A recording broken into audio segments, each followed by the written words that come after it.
5 nasihat Rasulullah Shallallahu Alaihi Wasallam untuk hidup selamat sampai akhirat. Bismillahirrohmanirrohim. Assalamualaikum warahmatullahi wabarakatuh.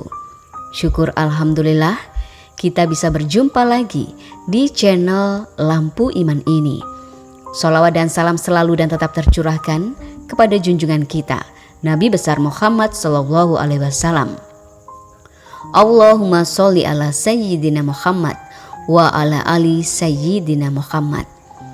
Harapan dan doa saya, semoga saudaraku semuanya selalu diberikan kesehatan, dilapangkan rezekinya, diampuni dosa-dosanya, dan dipanjangkan umurnya.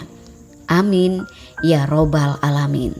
Sahabat beriman yang dirahmati Allah, Rasulullah Shallallahu Alaihi Wasallam adalah manusia yang paling mulia. Tak ada sedikit pun cacat dalam pribadinya. Setiap perkataan, perbuatan, dan ketetapannya menjadi sunnah sebagai contoh dalam kehidupan umat manusia.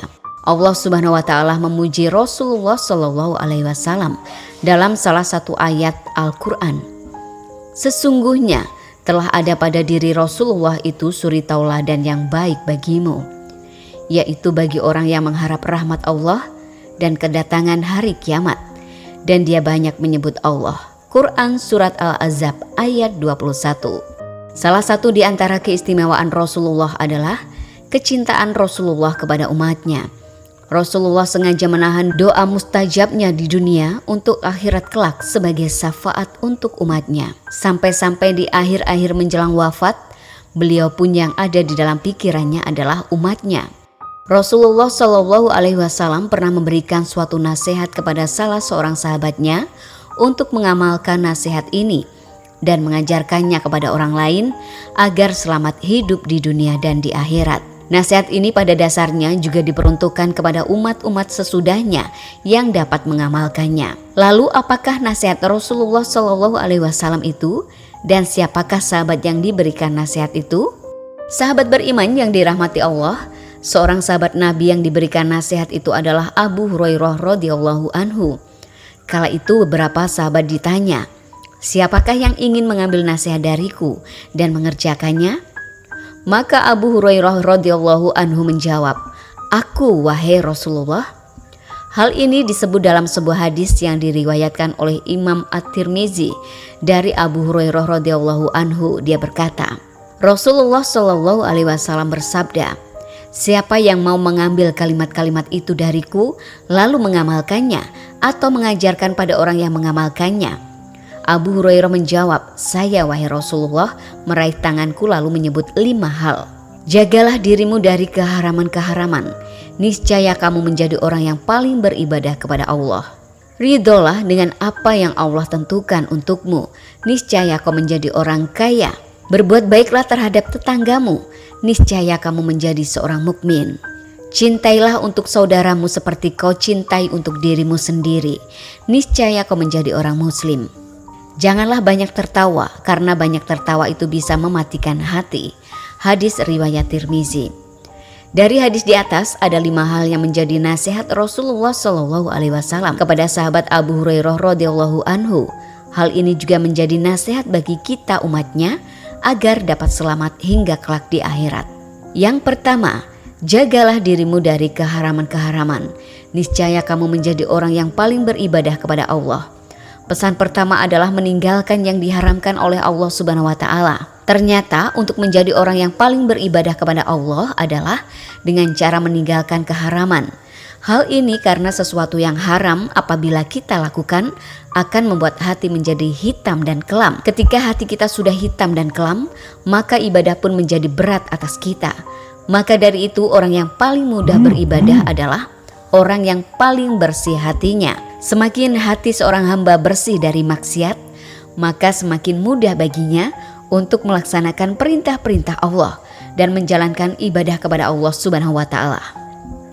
Allah Subhanahu wa Ta'ala telah memberikan kunci agar kita dapat terhindar dari perbuatan keji dan mungkar, yaitu dengan mengerjakan sholat dengan benar.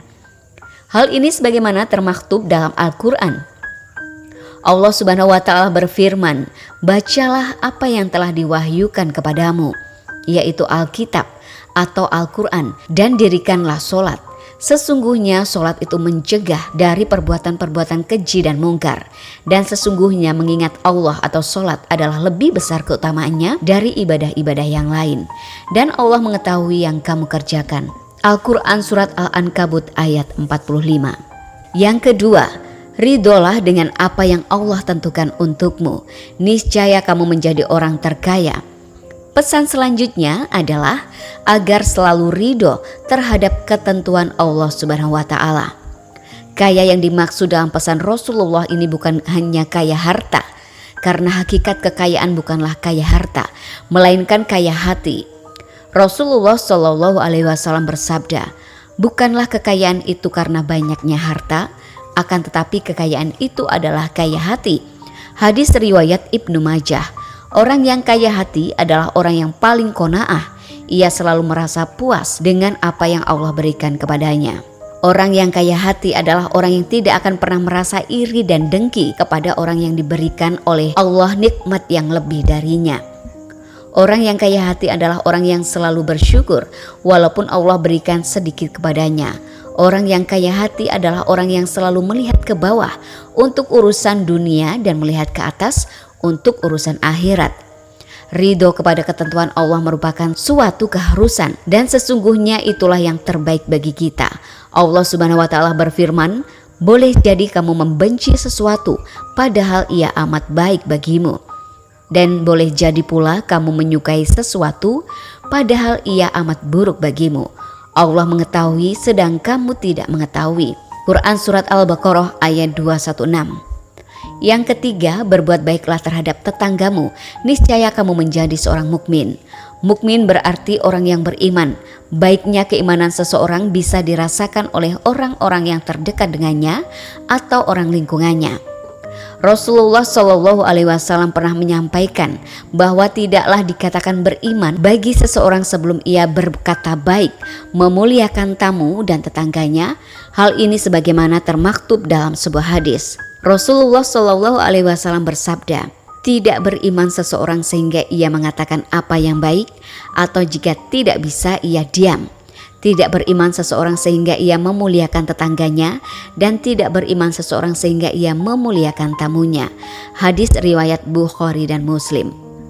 Lalu yang keempat, cintailah untuk saudaramu seperti kamu mencintai dirimu sendiri. Niscaya kamu menjadi orang muslim. Muslim bermakna orang yang menyelamatkan. Menjadi muslim artinya menjadi orang yang menyelamatkan orang lain dari kejahatan lisannya atau perbuatannya. Menjadi muslim adalah mencintai untuk orang lain sesuai dengan ia cinta dirinya sendiri. Jika ia mengharapkan kesehatan untuk dirinya, maka harapkanlah pula kesehatan untuk dirasakan oleh orang lain.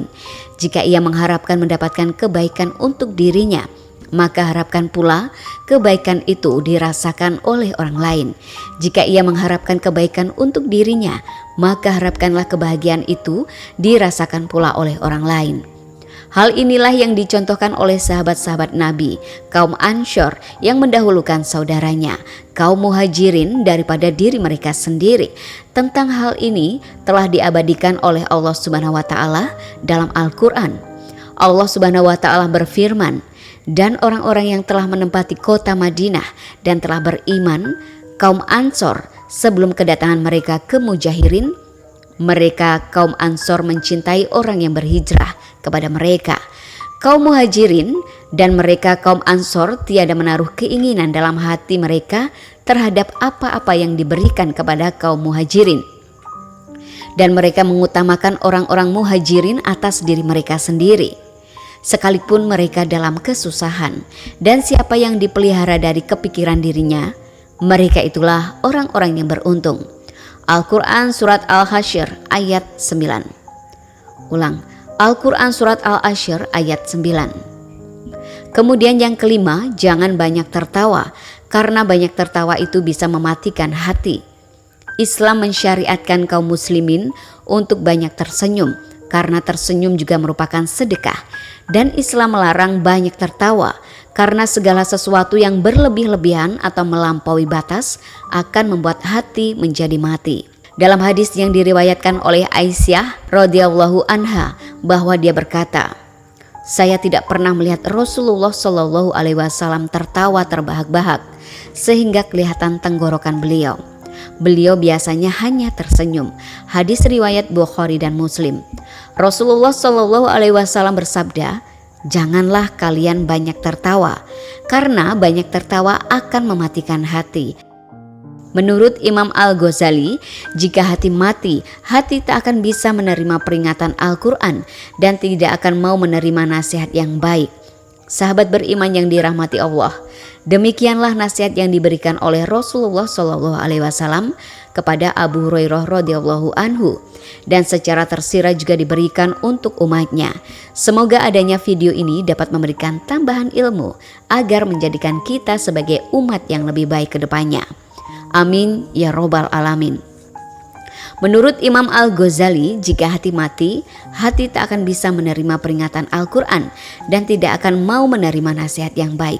Sahabat beriman yang dirahmati Allah, demikianlah nasihat yang diberikan oleh Rasulullah Shallallahu Alaihi Wasallam